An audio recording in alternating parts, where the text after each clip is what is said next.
Bienvenidos a este nuevo episodio de Punto Crítico, el cuarto ya, acá por Radio Fénix, con todo el mundo tentado porque estoy tratando de lidiar con un caramelo para la garganta porque estoy complicado con estos días como mucha gente, pero acá estamos, cumpliendo con nuestra audiencia, con Radio Fénix y sobre todo con Jorginho. ¿Cómo estamos?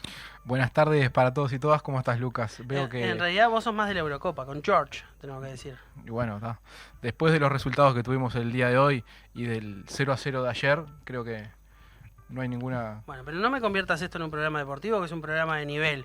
Estamos acá por Radio Fénix, la 13:30 del dial AM de La Cantora. También nos pueden escuchar por radiofenix.com.uy o si no por la aplicación del Play Store, que es Radio Fénix 1330M, que pusieron el cartel como para que te quiebres al mirarlo y leerlo, pero ahí está en la Play Store lista para descargar y acompañar a Punto Crítico y a los demás programas del dial de toda la semana de Radio Fénix. También nos pueden escuchar por Spotify, Punto Crítico Uy, pueden suscribirse al canal para que les avise cuando hay un nuevo podcast subido, normalmente el día siguiente del programa. También pueden seguirnos en YouTube, donde subimos los episodios de Punto Crítico y videos asociados a las temáticas que estamos hablando en los distintos episodios, porque bueno, estamos en el marco de las internas, estamos en el último episodio previo a las elecciones internas de nuestro país y la contienda electoral se lleva todas las miradas. Hablando de año electoral, hablando de elecciones internas, hablando de contiendas en los partidos políticos, hablando de campañas, hablamos de verdades, hablamos de discursos y hablamos de mentiras. ¿De qué vamos a hablar hoy, George? Exactamente esto que decías vos. En base también a una propuesta que nos había hecho un oyente un par de programas atrás, que era, por ejemplo, saber qué era lo que planteaba cada precandidato o precandidata y saber efectivamente si eso que afirmaba era verdad, no era tan así o era mentira. Y, por ejemplo, para ya empezar y ya atarlo, sinceramente le pido disculpas al oyente que el programa pasado había hecho el planteo, pero por ejemplo, ¿te acordás que nos hacían la consulta sobre la reducción de la jornada laboral?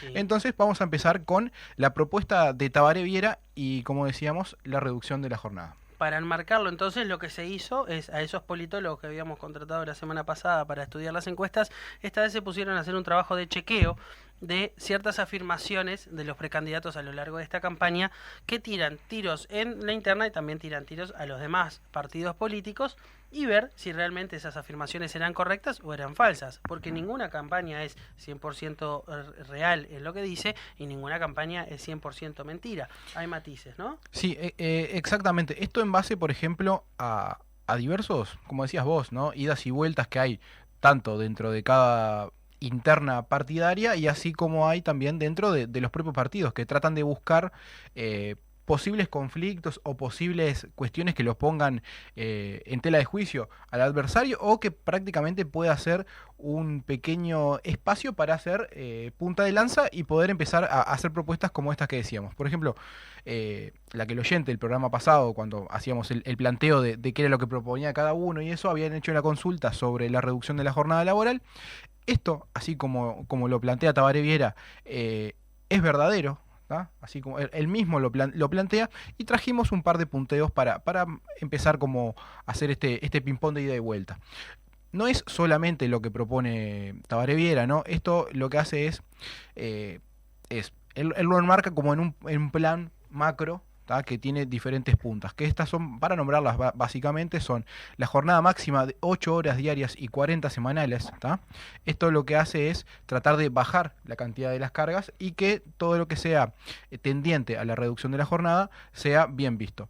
A su vez, esto también no es una cuestión que afecte a los sectores que ya tienen regímenes, por ejemplo, de 6 horas, sino que al contrario tratan de equipararlos con esto, dado que está comprobado, dicho por el mismo Tabaré Viera, que este tipo de mejoras son cuestiones que tienen que ver apoyar a los propios trabajadores. No terminé de entender. Entonces no propone una rebaja de la jornada laboral, propone una rebaja de la semana laboral. No, Porque... en realidad lo que él propone es un máximo de horas que vos puedas trabajar diariamente.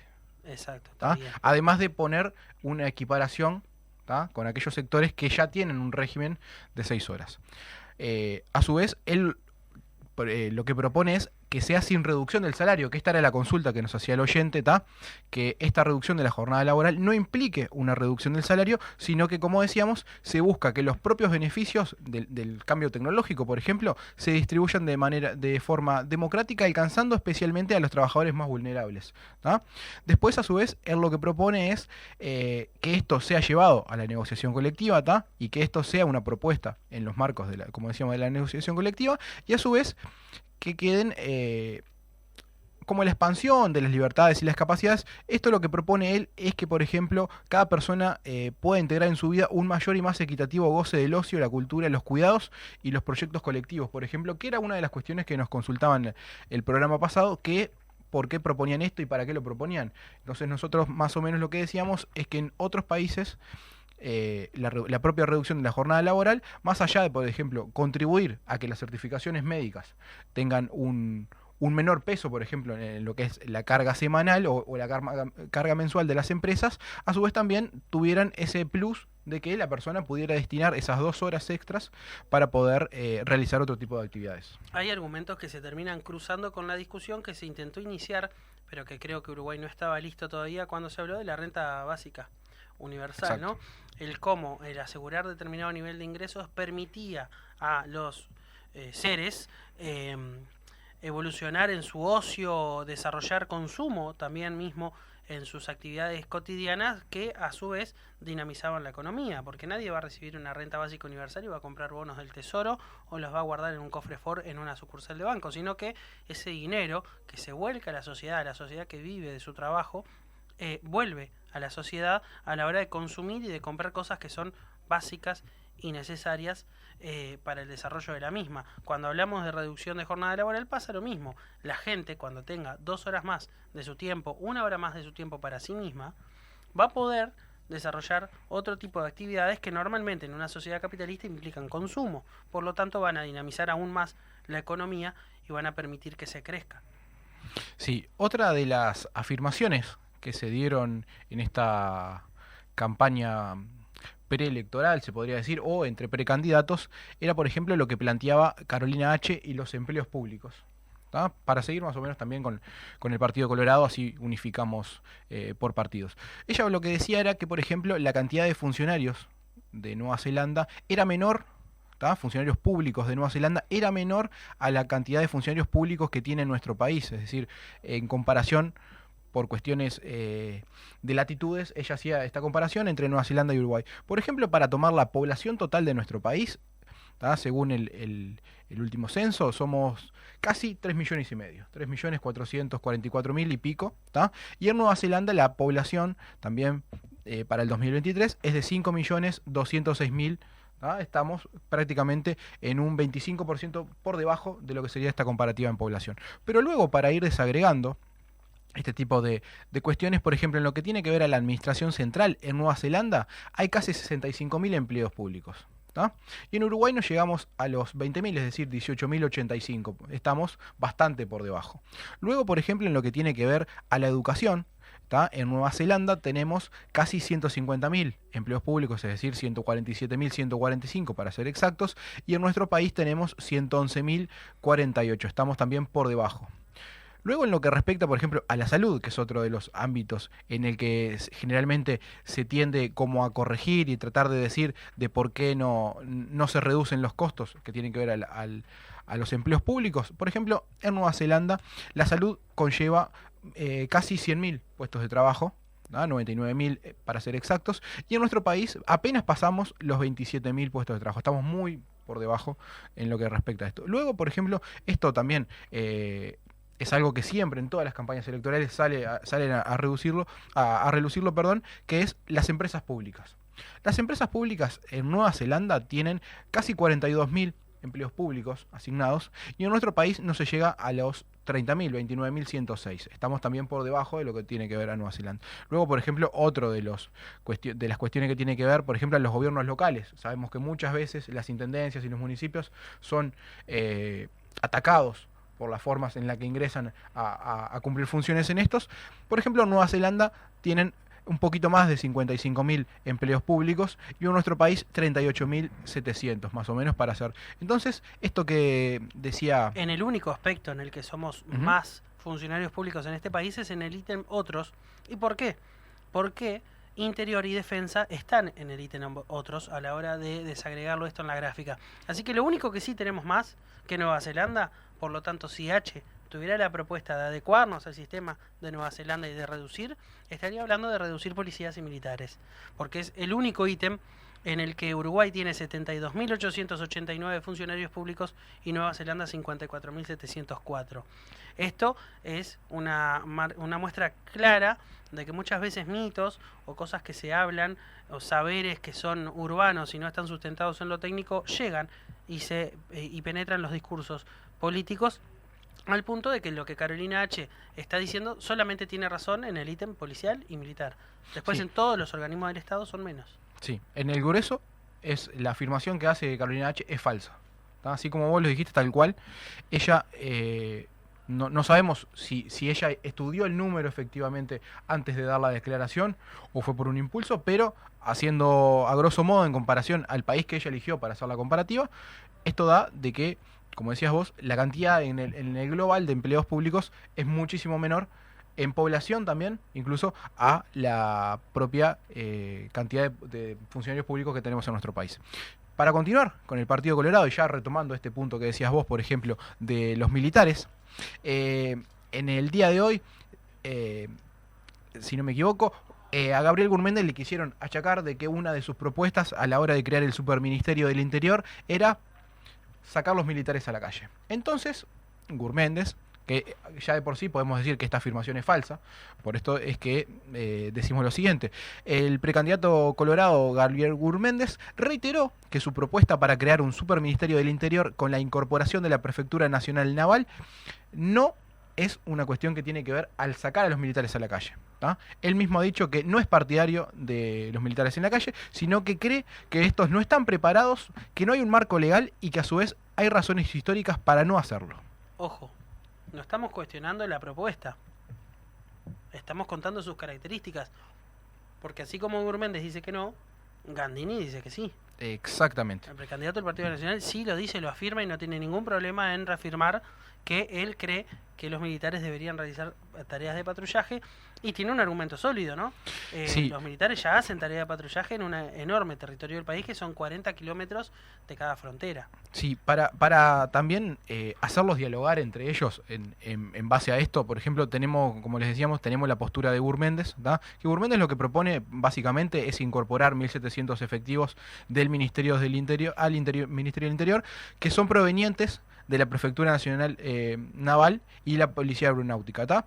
Que a su vez estos ya cumplen funciones policiales, ¿tá? Y se considera conveniente que tengan un mando uniformado. A su vez, como decías vos, uno que sí propone que los militares estén en la calle es Gandini, ¿tá? Gandini prácticamente lo que propone es los militares en la calle, ¿tá? Es decir, que las Fuerzas Armadas realicen tareas de apoyo a la Policía Nacional en barrios vulnerables, reforzar la Guardia Republicana, es decir, incrementar el personal especializado en tareas de patrullaje preventivo y represión del delito. Apoya ampliamente lo que tiene que ver al allanamiento nocturno, es decir, apoya la reforma constitucional para autorizar los allanamientos nocturnos con orden judicial previa. A su vez, lo que propone es que la custodia de las legaciones extranjeras, ¿tá? Es decir, transferir la custodia de las embajadas y consulados a militares. Y a su vez, él lo que propone es el combate al narcomenudeo, focalizándose en cerrar efectivamente las bocas de pasta base, ¿tá?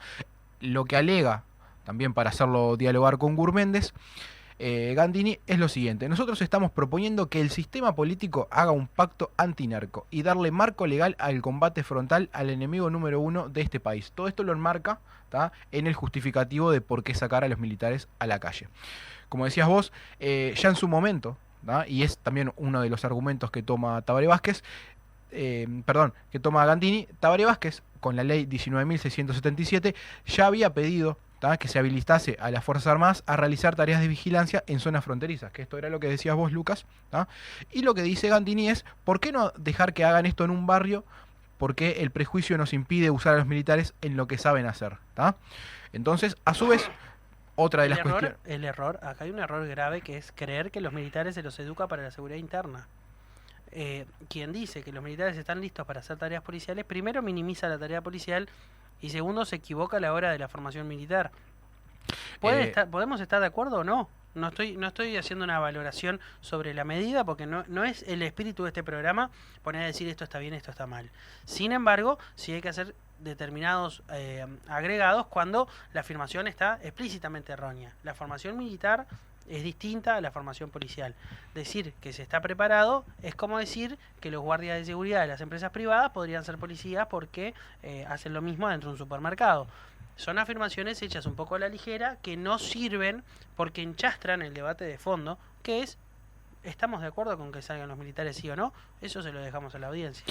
Es más, dentro de este diálogo que queríamos hacer en este tema con los precandidatos, justo da la casualidad que Guido Manini Ríos integró el ejército. Entonces, es una de las personas que también ha tomado posicionamiento sobre esto y que a su vez también ha acompañado, por ejemplo, el pacto antinarco que propone Jorge Gandini, y que a su vez él dice que está de acuerdo con tratar de darle un combate frontal al narcotráfico y demás. Pero en lo que respecta, por ejemplo, a los militares en la calle, el propio Manini Ríos ha expresado en más de una oportunidad su rechazo a que los militares cumplan tareas que corresponden a la policía. Es decir, él opina que esto es una medida que es inconducente y que a su vez tiene connotaciones que hay que medir. Esto es lo que decías vos, ¿no? ¿Qué tanta capacidad tienen de formación para poder tener este tipo de tácticas o de despliegues en lo que tiene que ver a poblaciones? El militar está entrenado para eliminar y además tiene connotaciones que uno puede decir, podemos estar de acuerdo y puede ser peligroso, ¿no? Porque lo que dicen es, bueno, pero que tengan respaldo. Porque muchos dicen, la última vez que salieron a la calle a hacer tareas policiales terminó en lo que terminó. Y eso en realidad es una afirmación temeraria, es comparar el terrorismo de Estado con una tarea de vigilancia policial que no lo es. Entonces lleva a otro debate mucho más complejo, pero sí es cierto que habría que definir jurisdicción, justicia militar, justicia ordinaria, bajo qué procedimiento se rige, cuál es el objetivo final de su tarea, qué tareas pueden cumplir y qué no. Es cierto, Manini habla con certeza y acá no me pueden acusar de estar dando una opinión o siendo subjetivo sobre la propuesta. El propio ex general, comandante del ejército te dice es inconducente, es una medida que tiene connotaciones que hay que estudiar.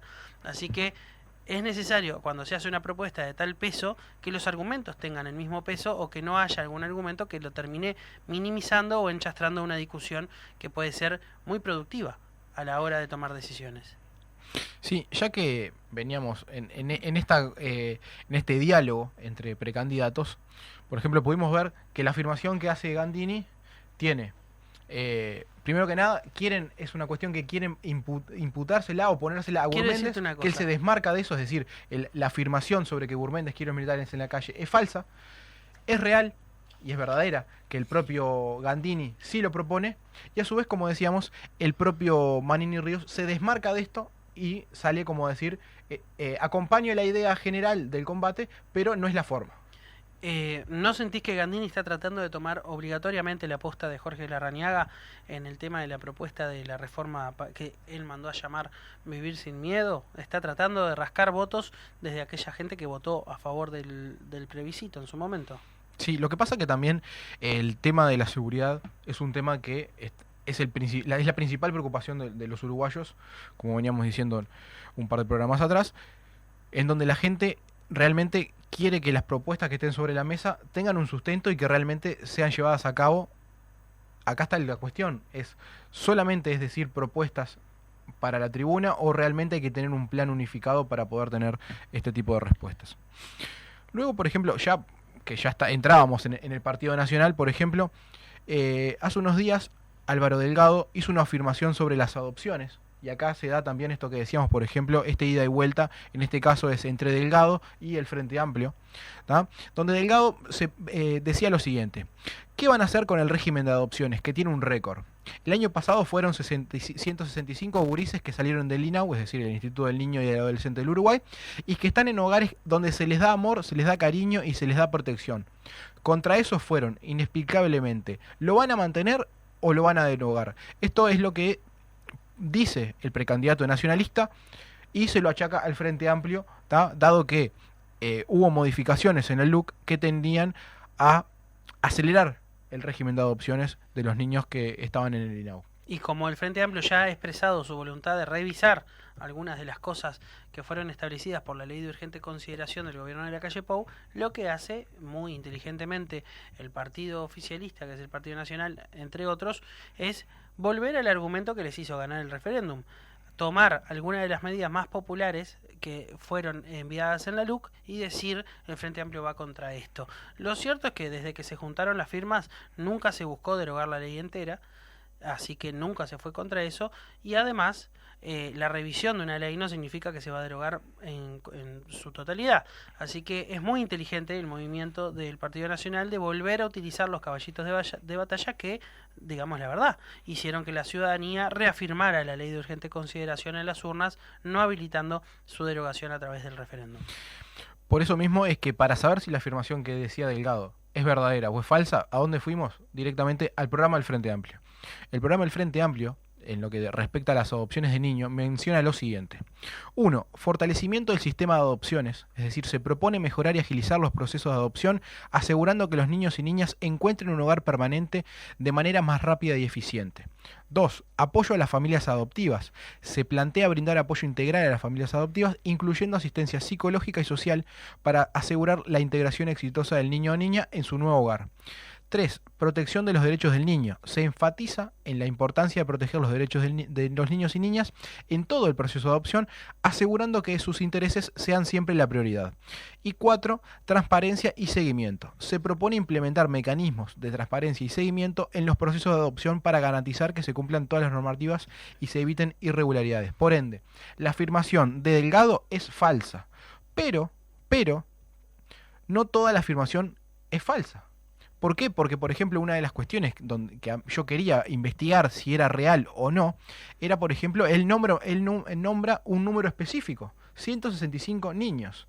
Entonces, por ejemplo, yendo al número, ¿tá?, de adopciones en el año 2023, que es el último dato disponible, es real que se dio en este último periodo de 2023 las 165 adopciones, ¿tá? Es decir, hubo un aumento del 9% al año anterior, ¿tá?, que fueron 154, ¿tá?, que se hicieron por intermedio del INAU y 11 por vía judicial, ¿tá?, que es decir, solamente un 6,6%. Es decir, la afirmación de Delgado es falsa, pero el dato que utiliza del número total de niños es verdadera. Para Luego, que vean que no es un cazadores de falsedades. Estamos evaluando afirmaciones que fueron polémicas, que pueden resultar totalmente ciertas, totalmente falsas, o pueden tener mentiritas o verdades a medias, y estamos desagregándolas de esa manera. Luego, ya que estábamos en este ida y vuelta, por ejemplo, una de las afirmaciones que le achacaban a Carolina Cose, las vamos a ver luego de la tanda. Pero un maestro del suspenso, un artista de la pausa, un artista de eso, de la ansiedad por saber de qué vamos a hablar en el bloque que viene, pero ahora es momento de mandar a una pequeña pausa y continuamos en instantes acá por Radio Fénix en Punto Crítico.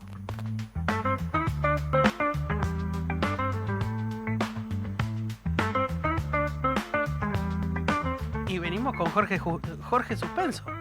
Hiciste un homenaje ahí a Peter Capusotto, y dejamos pausada una de las afirmaciones y empezamos a hablar de el partido, la oposición, un poco en sus afirmaciones de discursos que, como todos los partidos políticos, también caen en errores o en aciertos o en medias verdades. Y acá en Punto Crítico, en este último capítulo, como para terminar de decidir, último episodio previo a las elecciones internas, terminar de decir, pero yo iba a votar a este porque dijo esto y para mí era cierto. No, mire, justo digo o que es cierto o que es mentira o que no es tan ni cierto ni mentira, y acá está la posibilidad de desmenuzarlo con George, conmigo y con el equipo de 72 politólogos que tenemos trabajando para nosotros.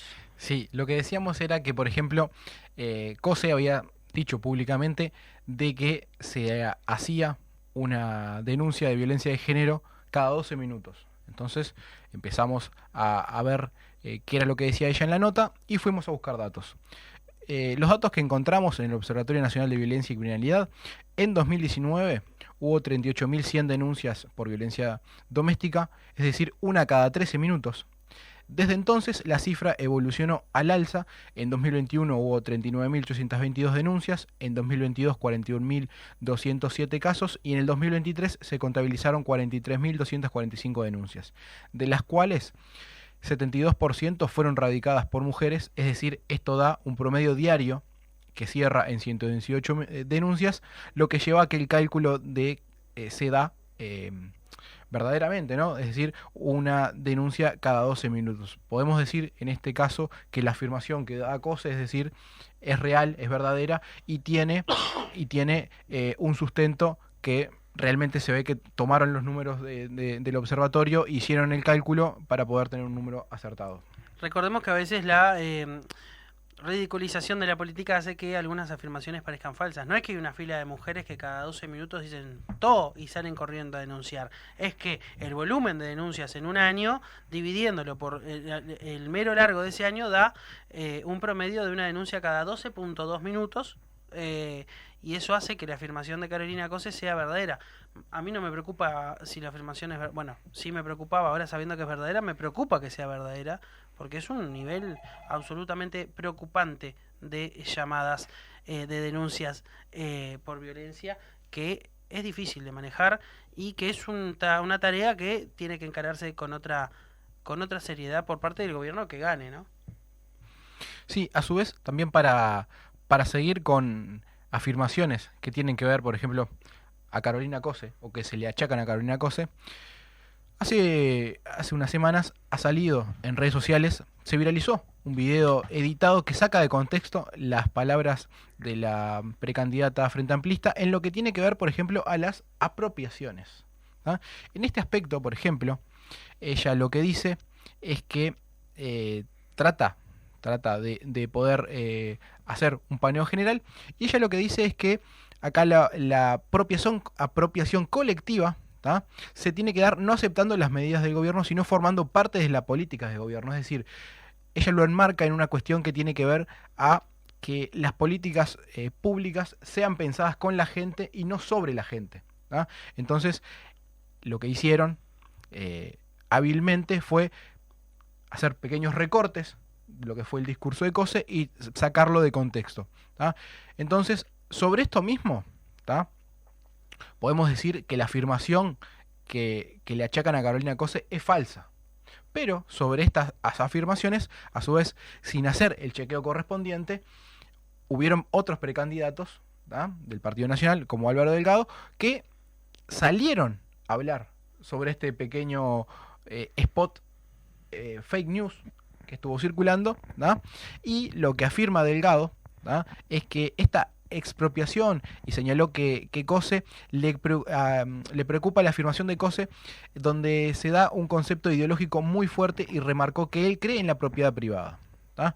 Y obviamente, para decorarlo, él lo que dice es: hay espacios públicos en los que tenemos que cuidar entre todos y que estén financiados por los impuestos de todos, y eso es conciencia colectiva. Eso es lo que afirma el nacionalista, que lo que hace es tratar de amoldar su discurso en base a una cuestión que tiene que ver a cómo deformaron lo que realmente Carolina Cose quiso decir. Eso marca dos cosas. La primera es que no entendió que era una broma, o la segunda, que desde sus filas salió la tergiversación, porque acá no estamos hablando de una afirmación falsa, estamos hablando de un ataque de campaña, que es deformar y hacer un recorte malicioso de un discurso para tratar de que un candidato diga una cosa opuesta a la que está diciendo. La apropiación de la política es algo sano y a lo que invitamos todos, y que de hecho están invitando todos los partidos políticos de cara al domingo, porque una elección no obligatoria de internas, donde vas a decidir la conformación de la fórmula y otros equilibrios internos de tu partido, es apropiarte de la política. Así que no te asustes si alguien te llama a apropiarte de eso, porque es exactamente lo que haces cada vez que votas, y está bueno que lo hagas con conciencia. Así que esto podría ir en otra categoría, no de afirmaciones falsas o verdaderas, sino de meros ataques de campaña, que pueden ser de lobos solitarios, digamos, o pueden ser coordinados por los centros o por los comandos de determinados candidatos para atacar a otros.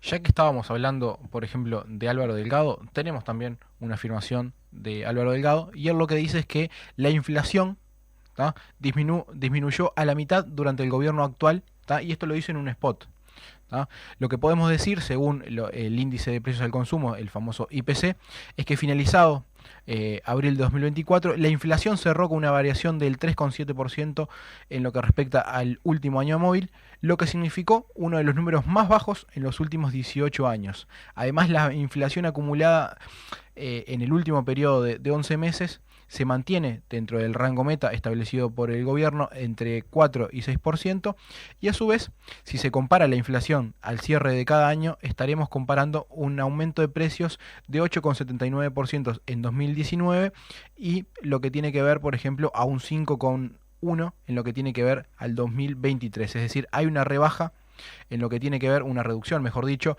del 42% en la inflación. Entonces podemos decir que esta afirmación que da Álvaro Delgado es verdad. Luego, para hacer también un ida y vuelta, pero en este caso lo vamos a hacer con todos los precandidatos, y es una cuestión que también nos hicieron una consulta el programa anterior, que tiene que ver, por ejemplo... Pará. Sí. Quiero decir que fue Franca de Positos Nuevo la que hizo la pregunta de la jornada laboral, que no te acordabas el nombre, pero la encontré acá en el chat. Así que inspiró toda una parte del contenido del programa Punto Crítico, así que los invitamos a enviar mensajes, a hacer dudas, plantear sus dudas, porque bueno, para eso estamos nosotros y los 72 politólogos. Repetirle a los oyentes el número de teléfono. 099-482-376 para comunicarse por WhatsApp. También nos pueden mandar @puntocrítico.uy. En Twitter nos pueden seguir y nos pueden enviar DMs para hacer sus consultas. Además de YouTube y Spotify, comentar en los videos de YouTube perfectamente es algo que vamos a ir leyendo y que vamos a ir agregando a nuestro programa como parte del feedback que nos da la audiencia. Así que las oportunidades de plantear dudas son un montón y hay punto crítico para rato. Así que en el momento que quieran plantearlas, son libres de hacerlos.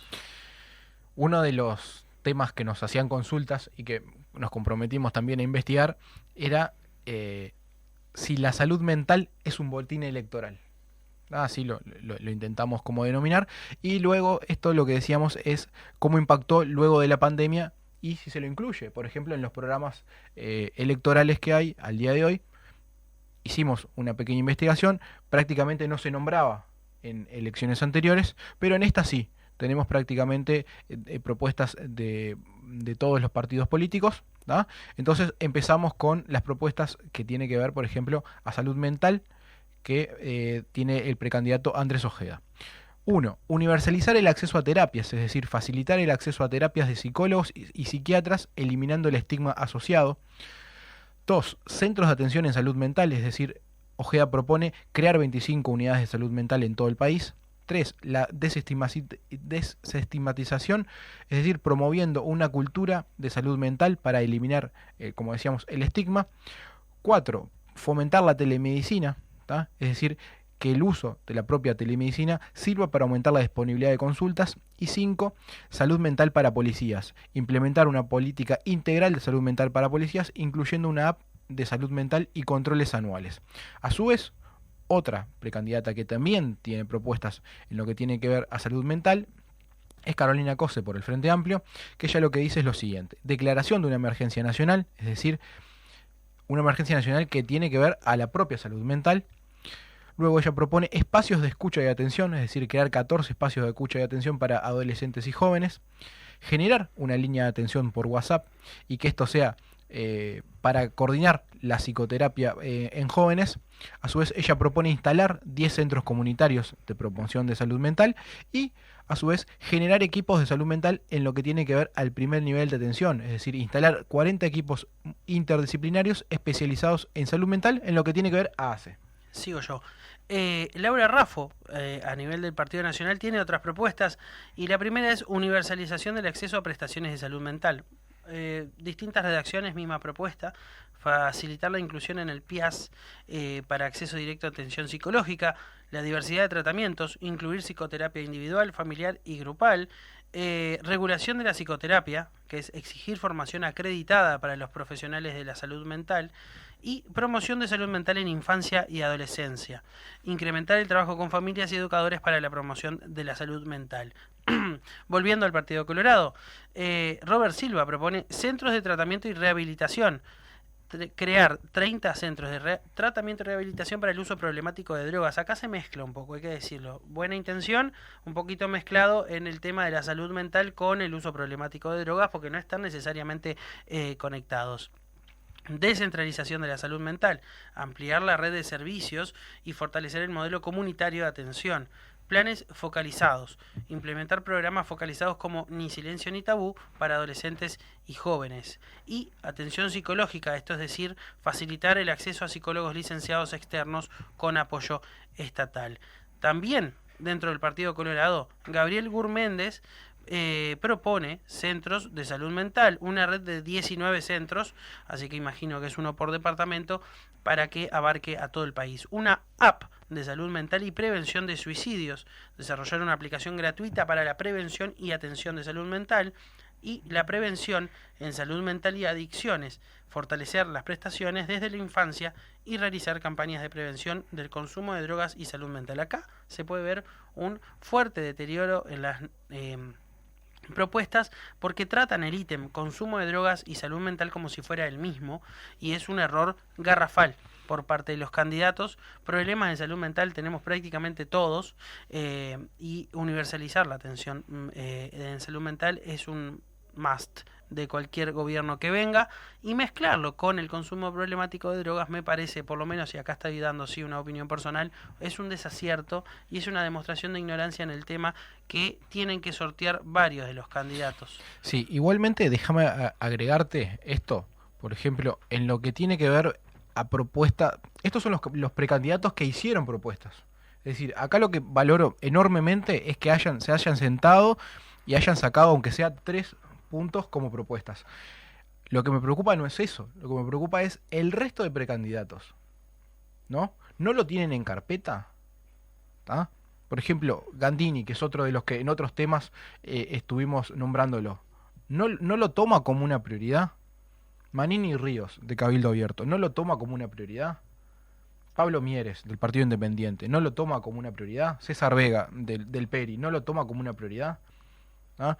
Así es que, en realidad, así como se propone, me parece a mí, para cuestiones que tienen que ver a la seguridad, tratar de armar un plan macro donde realmente haya una política de Estado, ¿ah?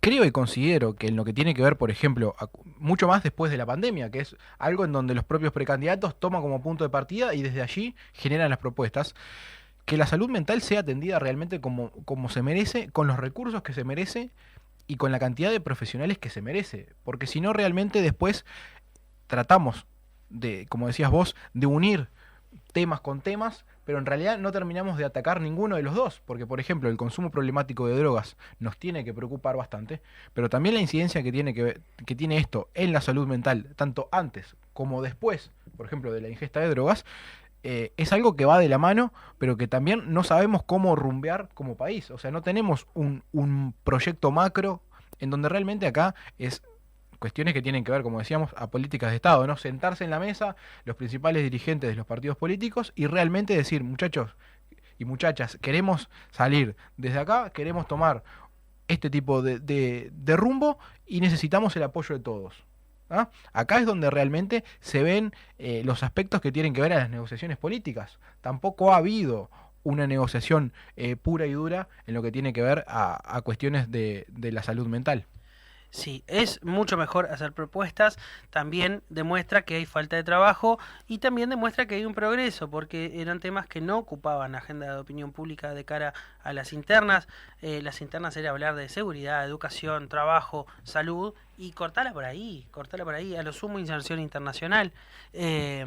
Pero muy pocos temas lograron meterse en la agenda. Esto de la dispersión de la sociedad, de la penetración de las redes sociales, de la generación de nichos y de grupos de interés más fuertes y mucho más focalizados, permite u obliga a los candidatos a abrir su abanico de propuestas para llegar de una forma más focalizada a esos distintos grupos que terminan definiendo la elección y que escuchan propuestas propuestas sobre los temas macros, pero les mueve la aguja determinados temas que le tocan su sensibilidad individual, como es la salud mental. La salud mental nos afecta absolutamente a todos. No existe una sola familia en la que uno diga, no, ¿saben qué? Todo mi núcleo familiar está bien de salud mental. No, no existe eso. Hay depresión, hay trastornos alimenticios, hay problemas de bullying, hay temas de acoso, que no tienen absolutamente nada que ver con el consumo de ninguna droga y que son necesarios de tratar y abordar como sociedad porque nos llevan hacia un lugar mucho más oscuro del que estamos.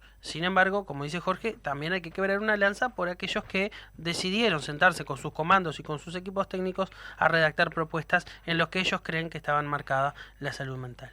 Sí, a ver, esto que vos decías ahora, por ejemplo, de que sean los primeros pasos en los programas, ¿no? O en los proyectos de programas de gobierno de estos precandidatos, también pasó el programa pasado cuando hablábamos, por ejemplo, de las propuestas en lo que tiene que ver al medio ambiente, ¿tá? Que eran cuestiones donde hoy por hoy se pone, y está estudiado y dicho por los propios precandidatos, ¿no?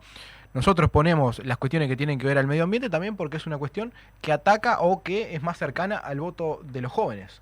Entonces, esto también lo podemos enmarcar, como decías vos, en todas las familias hay alguien que necesita que le tiren un salvavidas porque está teniendo algún tipo de problema mental o porque después salen en los informativos las noticias en donde, por ejemplo, uno de los que nombraba era la salud mental para policías. No recuerdo cuál de los precandidatos, pero, por ejemplo...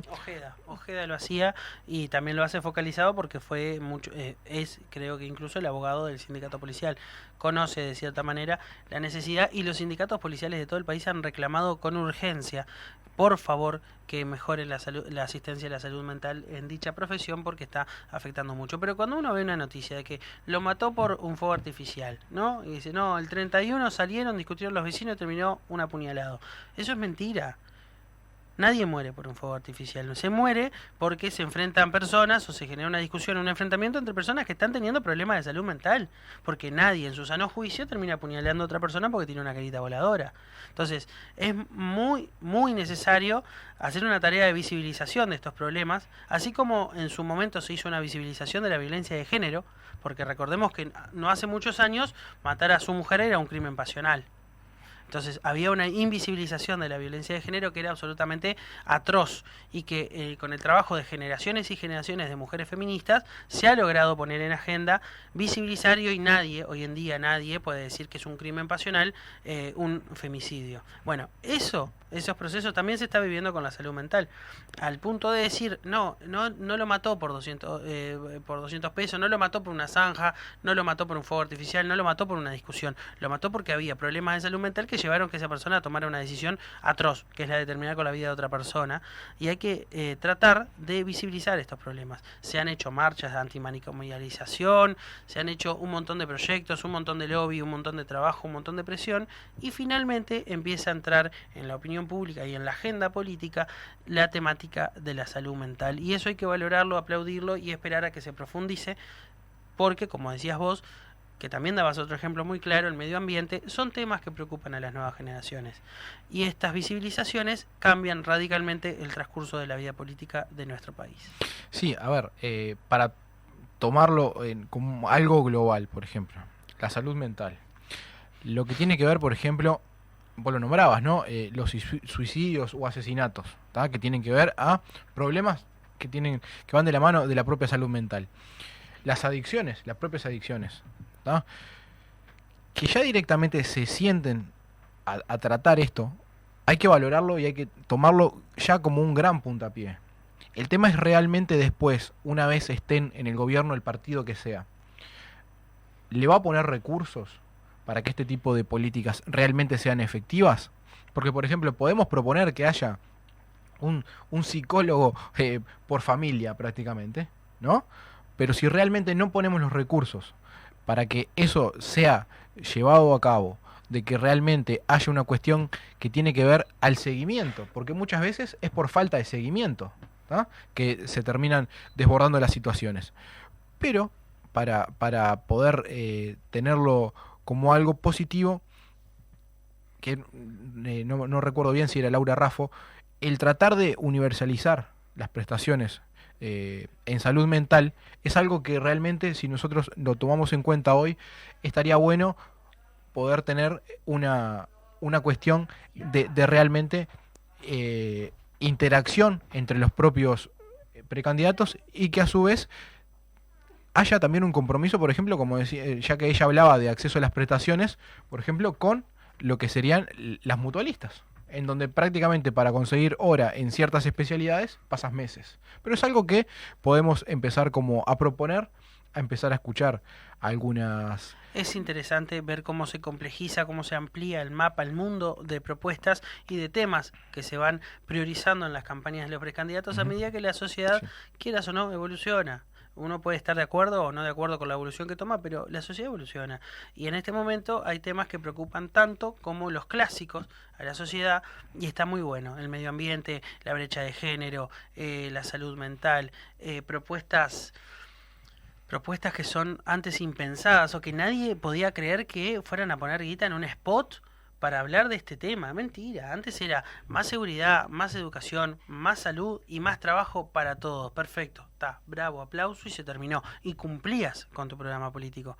Ahora, tener propuestas detalladas de todos los partidos o de la gran mayoría de los partidos con chance de gobernar sobre este ítem marca que la opinión pública, que la presión, que el acto de ir a votar, que el acto de ir a una marcha, que el acto de participar de un grupo de presión, y digo grupo de presión para que nadie se asuste, porque un grupo de presión es un sindicato, es una asociación, es una fundación, es una cámara, es un montón de cosas que está bueno porque eso significa apropiarse de la política, terminan incidiendo a la larga, en procesos mucho más largos, en lo que la política le devuelve a la sociedad, porque es lo que le llega a la política desde la sociedad. Eso está más que interesante. Y está más que bueno clarificarlo. Sí, entonces lo que podemos decir en base a la afirmación inicial que nos preguntaba la oyente, ¿la salud mental es un botín electoral? Podemos decir que sí. ¿Por qué? Porque esto mismo ya está dentro de los propios programas, ¿tá? Es decir, los políticos ya lo están teniendo en cuenta, entonces ya están haciendo propuestas sobre este tema. El tema es si es malo que sea un botín electoral, porque es lo que estamos hablando. Que sea un botín electoral significa que ahora la gente lo está visualizando, o al menos los partidos políticos lo están visualizando. Así que también corresponde un tema de análisis de decir, bueno, me molesta que sea un botín electoral actual, me molesta que todos los candidatos estén tratando de hacer la mejor propuesta, no sé si me molesta, pero eso va a cuenta de cada uno. Lo que no va a cuenta de cada uno es lo que nos sale el espacio. Así que tenemos que empezar a cerrar este cuarto episodio de Punto Crítico, invitarlos a votar. Hay que invitarlos a votar, nos parece, a mí al menos, un acto de responsabilidad cívica y un acto en el que aquel que grita y que dice que todos son iguales puede marcar la diferencia votando a quien cree que no son todos iguales. Dice, no, a mí me gusta Salle porque es el único. Bueno, vaya y vote a Salle, tiene la oportunidad, métalo al Parlamento, dele fondos para que haga su campaña. A mí me gusta el Peri, vaya y vote el Peri. A mí me gusta mi candidato pero viene último. Bueno, pero esto no muere acá.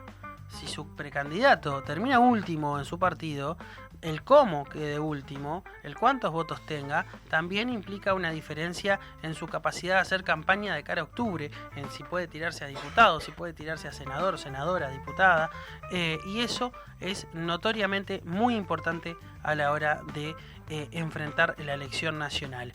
Vístanse de Bielsa y decidan cuáles son los convocados de su partido para disputar la verdadera final que se da en octubre y tal vez en noviembre en nuestro país.